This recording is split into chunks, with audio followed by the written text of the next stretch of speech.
Depuis combien de temps tu es sur ce spectacle-là? Ça va faire une bonne année, un an et demi. D'accord. Mais c'est un spectacle qui est évolutif. Ce qu'il y avait il y a un an, ça n'a plus rien à voir. Donc tu as gagné On ne demande qu'en rire la saison 3. Ouais. Qu'est-ce que ça t'a apporté? Ça a ouvert des portes forcément, non? Bah, déjà, ça m'a apporté, au niveau personnel, ça m'a apporté beaucoup de satisfaction. Ouais. J'étais content. Il y a eu 3 saisons. Nous étions... il y a peut-être plus de 500 humoristes qui sont passés. Ouais. Et chaque année, il y avait un gagnant. Ouais. Et d'être le gagnant de la 3e saison sur 3 ans, c'est un beau titre. Donc déjà, j'étais content à titre personnel. Et à titre professionnel, oui, ça ouvre des portes. Les gens te trouvent crédible. Et puis le public qui t'aime vient en salle. Donc les salles se remplissent. Non, la télé, c'est vraiment c'est un tremplin énorme. Après, c'est pas une fin en soi. Faut pas rester bloqué sur la télé. Mais c'est un truc que si tu peux y aller et si tu sais en tirer parti, c'est magnifique. Et donc tu as gagné une voiture grâce à ça, non? Non, La voiture, elle sort de... La voiture, c'était en 2008. En 2008, d'accord. Dans un concours qui s'appelait La Route du Rire, qui était fait par Rire et Chanson, la radio, et Volkswagen, le concessionnaire. Ouais. Oh. Volkswagen s'était dit, pour faire de la pub sur mon nom, j'ai parrainé un concours d'humour et je vais faire gagner une voiture. Et j'ai gagné cette voiture la première année. Et l'année d'après, ils ont prêté la voiture. Ils se sont dit que c'était pas si rentable que ça, en fait, tu vois. Ah, d'accord. Le gagnant, l'année d'après, on avait prêté une voiture pendant 6 mois. Ouais. L'année d'après, pendant 3 mois. Ah oui, ils ont l'année d'après, il n'y avait plus de voiture. Okay. Donc toi, tu as toujours la voiture? J'ai la voiture et j'avais pas mon permis à l'époque, donc j'avais passé à ma mère. Ouais. Et elle était contente que je lui ai passé une voiture pile poil quand sa voiture, elle, s'était cassée. D'accord.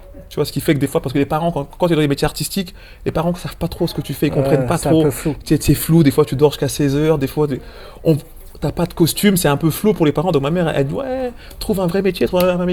Et quand j'ai ramené la voiture, elle a dit ah, peut-être qu'il y a un vrai métier. Peut-être que...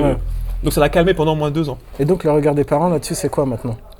Bon, là, après, la télé a aidé. Ma mère me voit en télé, donc elle comprend de mieux en mieux ce que je fais. Ouais.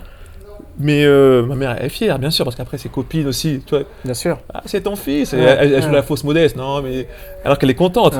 Mais ce qui est bien, c'est qu'elle est rassurée. Et puis, elle espère que ça marche pour moi. Ouais, ça marche.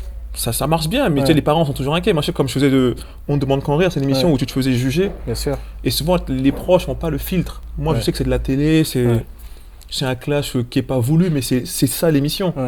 Mais ma mère qui est chez elle et qui voit le clash, des fois, elle ne comprenait pas. Des fois, elle avait peur pour moi. Des fois, elle me disait, tu sais, attention, tu es noir, calme-toi, ne rentre pas dans ces trucs-là. Ils ont peur, les parents, surtout ceux de l'ancienne génération. Moi, mon vrai projet serait de toucher le cinéma, ça c'est... Donc refaire des Navarro. Non, c'est fini. C'est fini Navarro. Quoique si Navarro, ils font un Navarro le film. Pourquoi pas? Ouais. Mais c'est pas une bonne expérience, Navarro? C'était une expérience qui était bien parce que c'est une série qui est connue, mais après dedans, moi j'avais pas de rôle. J'étais le mec, tu vois, quand tu regardes un film, il y a l'acteur, il y a l'ami de l'acteur, il y a l'ami de l'ami, et des fois quand l'acteur marche, il pousse un mec qui dit oh ça va. Et moi j'étais ce mec là. D'accord. Donc c'est pas intéressant.